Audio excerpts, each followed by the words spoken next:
This old car is brought to you by Sonic, America's Drive-In. Sonic, drive-in for a change. Oh, I hope I got my transmission hooked up right. Here we go.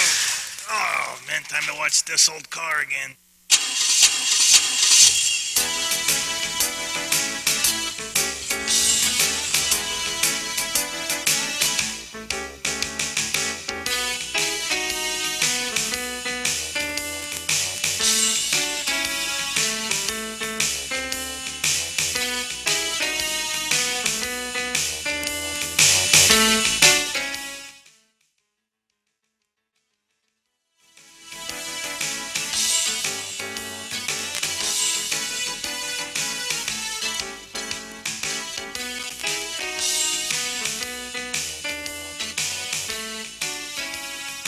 Hi folks, I'm Stephen Dale and welcome back to another episode of This Old Car. We'd like to thank you so much for the letters and responses we got from our last episode where we did the 64 Ford F100 pickup. That was our pilot episode. We're real excited about all things that are happening with the show. So to this week we're going to start a 13-week series of episodes where we're going to rebuild this 56 Chevy. Now we're not going to do a restoration on this, we're going to do a street ride, so our hands aren't tied as to what we can do, and we can change the color, we can change the engine, which we're going to do, and we'll talk about that in a minute. And we also have a 66 Ford Mustang Fastback that should be coming in the shop in about a week or two. So we're really excited about that. So sit back, stay tuned. We'll see you right back here on This Old Car.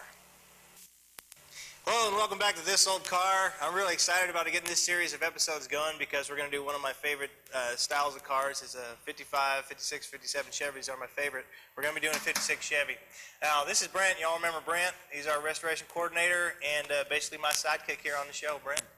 Good to be back. Oh, thank you. You're the one that gets me into trouble. I get you out of trouble.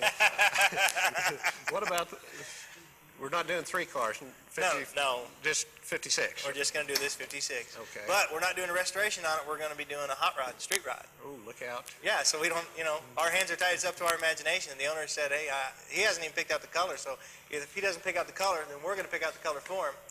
And, but I think, he's the owner of the Sonics here in town, so I think he'll probably go with a red style or something like that. So probably so. We'll make him happy.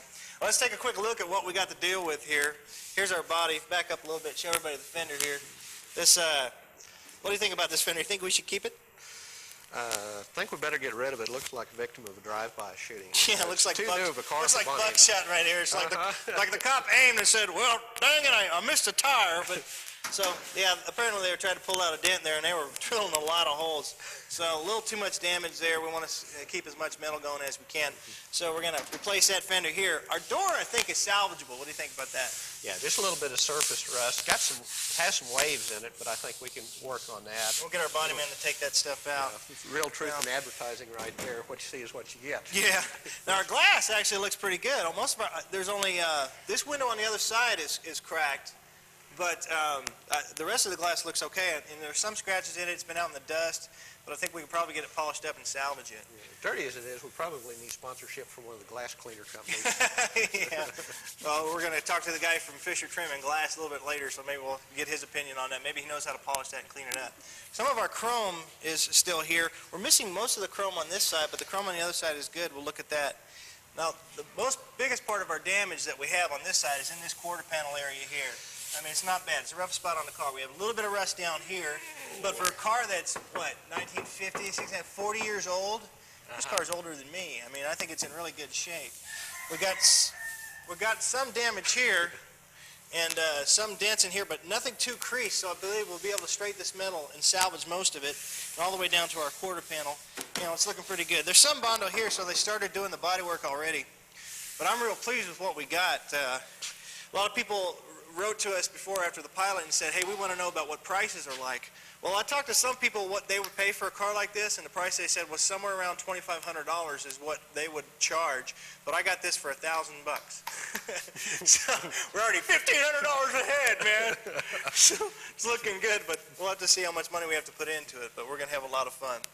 Now, what we'll do now is we'll take a look at the front end. I want to show you the other side, too, because it's a good side. Now here's the front of our vehicle here. Now this looks pretty good actually. I noticed they started to do some body work here. There's a little ding right here. Our bird looks in pretty good shape, but it's got that old crackling stuff that happens to chrome when it gets really, really old. But let me take a look at right here. They use a little spit. and Spit clean polish. this up a little bit. There you go. Look at that. Look at that. It's like on that TV, you know? Put that on the buffer wheel. Yeah, it's like on QVC or something like that. Now we'll put some lighter fluid on it and set it on fire. Look how it shines. Okay, most of our chrome here looks in pretty good shape. Our front bumper is really straight. Our back bumper, did you look at the back bumper yet? Does it have one? Yeah, it's got one. Yeah, we got We'll get to that later. Yeah, it's not our truck, not like our truck. And we actually have the headlight lens there and everything else that's inside. So we got away. I think we got away clean and lucky on this. One thing I want to show you here: 40-year-old car. This is something you really want to look for. This is how most people shop for used cars. How about a 40-year-old car? Listen to this. Man, listen to it again. Clump. That's beautiful. I mean, most of the times you got to pick these doors up or something like that. Oh, look, the lock's hanging out. I guess we could fix that.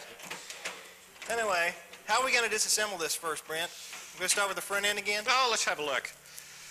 Ready? Yeah. Snake! Oh, no, it's just a chain. That's cool. It's just a chain. Be careful when you open up hoods out of cars that have been sitting around for 20 years, folks, because we found rat's nests in them and things like that. I mean, Yellow jackets in the summer. Yellow jackets in the summertime. Rat's nests are really bad because, you know, that's the droppings that rats leave carry diseases. So anytime you're looking through old cars like that, you see something like that, just get away from it. Don't touch it. Oh, no wonder it's so cheap. There's no engine. Yeah, I thought it was missing out. No wonder it's so easy to push. All right, well, it's going to be easier for us to clean. Now, if you can see back here on the back of the firewall, you can see how shiny it is. That's because we've already sprayed down all of our nuts and bolts with Zep or any other type of penetrating fluid. You got to loosen those babies up. They got all that rust on there. Otherwise, you'll be here for forever trying to take them off. You'll twist them all off. Okay, we got quite a few bolts and nuts, and we'll have to take the probably. Looks like the core support out, then our fender, our outer fenders, our inner fenders, a lot like we did on that truck, and get our grill out without damaging it. We want to salvage that grill and that bumper.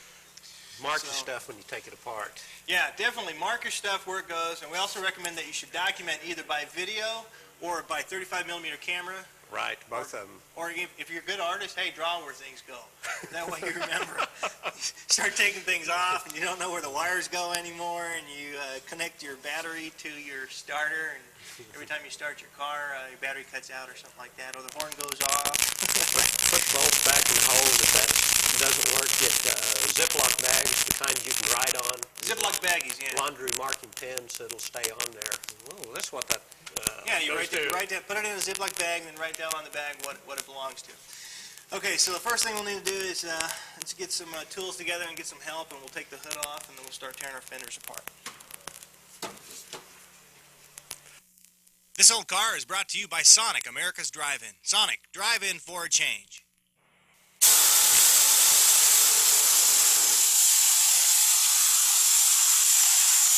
Man, that's tight.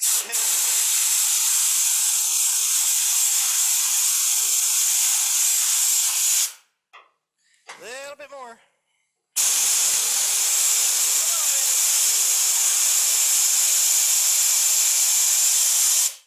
We're out. There you go, Brent. I'll hold this side up. Don't lose that bolt. It'll fall down in there and we'll be cooked. Let me get this one out. All right. They're a little stiff. Okay, you ready for a dust storm? Ready. Welcome to Lubbock.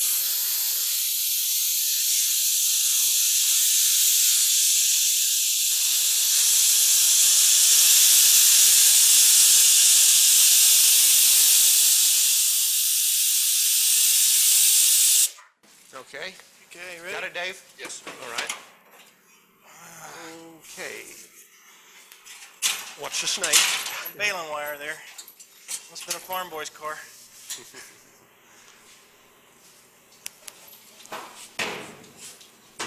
All right, thanks. Okay, now we got our hood off.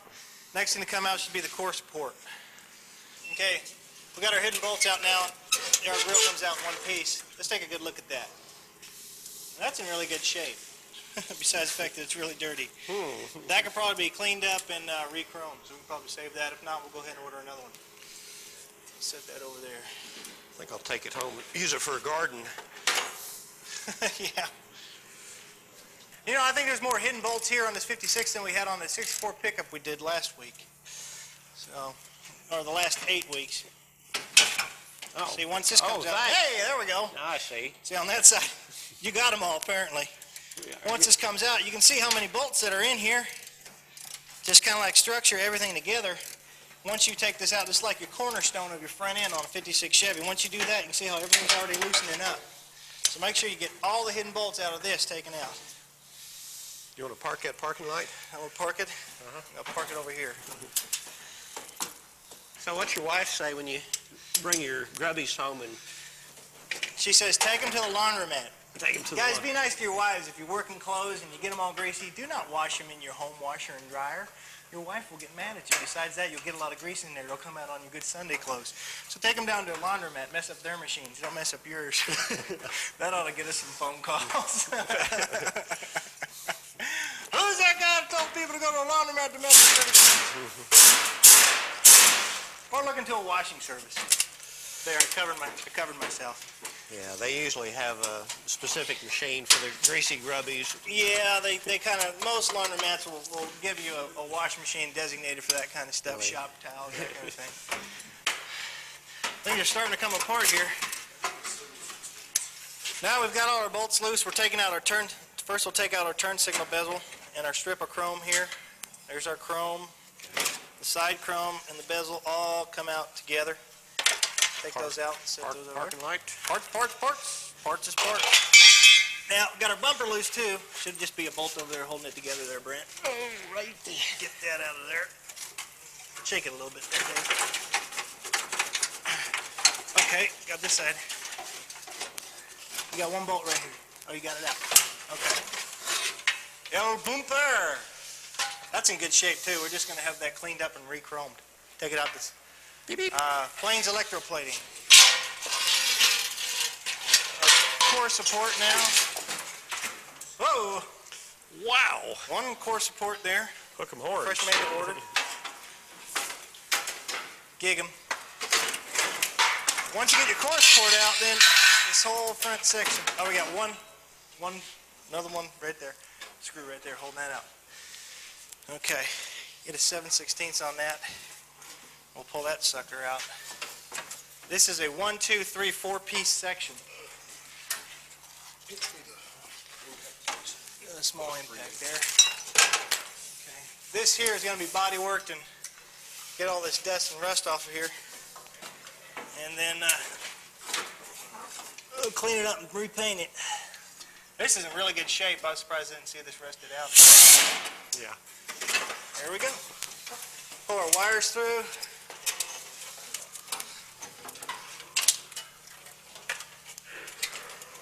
Come on.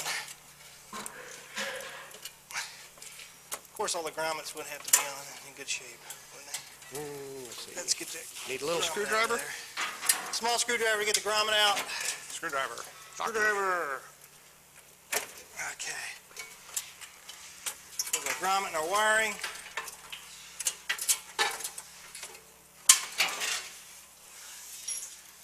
All right, the whole section there is coming out. You bring your flower seeds so we can go ahead and plant this thing? Now, the only thing we got to loosen up here, I need a Phillips screwdriver to take off our hose, and our fenders are ready to come off too. Toss it! Hey.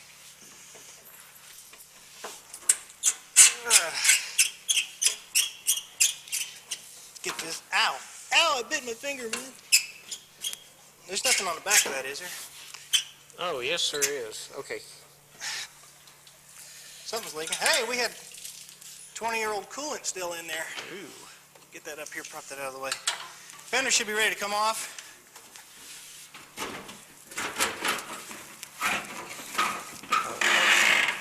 Ooh, I like that creak effect. Oh, dog. Okay, and the other side here, Dave. Make sure that bolt's out underneath. I think the bolt's still just sitting in there. You get it out?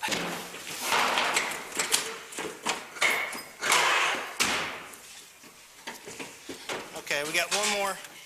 Hold on. One more right here. Okay.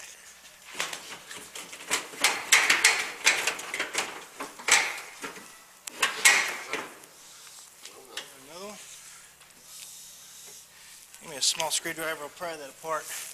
Sometimes it's just the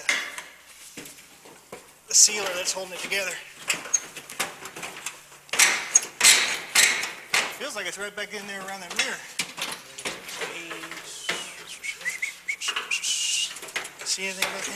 You ever seen a commercial for frozen French toast? Frozen French toast, like the real stuff, is hard to make, you know? And they paint that dad there in the kitchen. Go ahead, Dave. They paint that dad there in the kitchen. Apparently, Mom has gone. Dad's alone with the kids. Apparently, when Mom left, she took the secret family recipe for French toast. Dad warps out. What to do? Okay, now inner fender well's here. We got a wrench here. Ready to go? Impact. 3/8 drive impact. Get my safety glasses back on.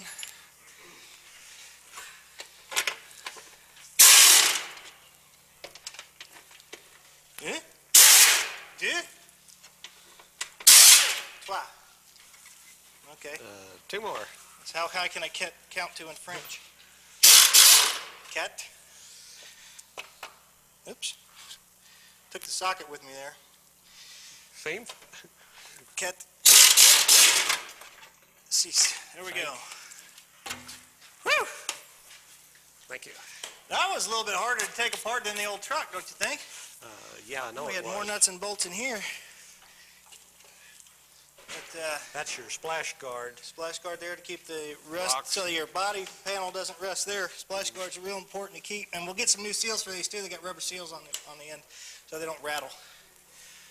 All right, we pretty much got our front end taken apart now, as far as our body goes. Next, we're going to move inside into the interior.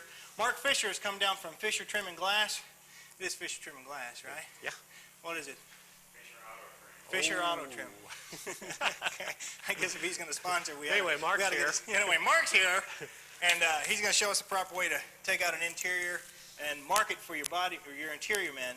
It's real important, certain things we have to pay attention to, so he knows how it goes back together, how to make you a new one. So we'll be right back with that. Okay, as far as our headliner goes, I see you did some marking here. Why don't you explain to the folks why you did that? Well, Stephen, this headliner looks in terrible shape, but as bad as it may seem, it's still an excellent pattern. Okay. So we're going to take this headliner out. We're going to use it as a pattern to make a new one. So we place marks at each seam with a number. This mark is number 1, number 2, number 3, number 4, and so on. So when we get the headliner out, we sew it back together in exactly the same order, and it'll fit the same. These sections are different widths. They get bigger and then they get smaller at the end because of the curvature at the back of the roof. Right. It's not a flat roof on these. So what we're going to do is we're just going to slice the headliner out with a razor blade. All right. That's going to make it a lot quicker and easier. All you have to have is a razor blade. It marks a lot. We've already removed the visors, the review mirror, and the clothes hangers. So I'm going to go ahead and slice it out. Okay. Okay, we have the 7 bows, so we're going to put a number on each bow. So we make sure we get the bow back in the right place. Okay. And bows, is it hard to find an original bow or the right size bow if somebody lost one or loses one or something like that? Can they contact you? You know how to get them, or can they get them somewhere from a parts store or what? Well, not on a car like this. Parts for a car like this has to be. That's coming from a aftermarket, or Well, somebody's going to make that's them? not something they make aftermarket. I don't. Got to kind of You got to find a specialty shop or duplicate it? a wrecking yard. Oh, okay. The best thing to do is just not lose them. Right. Or you can call somebody, I guess, Chevy Craft, you know. Well, you don't want to call him. He's got them. He's proud of them. Yeah. Okay. But we'll probably have to call him before this job's over with. Yeah. Well, he watches the show, so he'd be more than willing to help us out. All right. We can pretty much take these out now. Well, he's going to help us. We just pop these bows out. Now that they're marked, you don't have to worry about them anymore. Need a straight screwdriver and some pliers to get the bow. Okay, I'll go get that for you right now. So what will we do with this door panel here? So we just order new panels, raw panels uncovered. Okay, can you, is there a cheap way of going about getting the cardboard? The way we're gonna do it is we're gonna call Danchick Manufacturing. They manufacture most parts, just about anything you can get for 55 to 57 Chevys, and get a new cardboard. Is there any way that people can go about it if they don't want to order it, a cheaper way? Well, Stephen, if you're trying to go the economy way, you can just buy just a regular piece of 1/8" masonite. It's just a flat panel. Just lay it on there, trace it out, cut your holes, and screw it on the door. But that's about it for this week, folks. Thanks for tuning in, and we'll see you next week here, same time, same place. And by then, some exciting stuff is going to happen next week. We're going to take the body off the frame and tear the frame down, have it out to the sandblaster, and then we're probably going to have it powder coated. So that'll be something we'll show you up here in a couple episodes down the road. So thanks for coming out. We hope you enjoyed it, even though the jokes today didn't go over that well, but we had fun. And we'll see you next time here on This Old Car.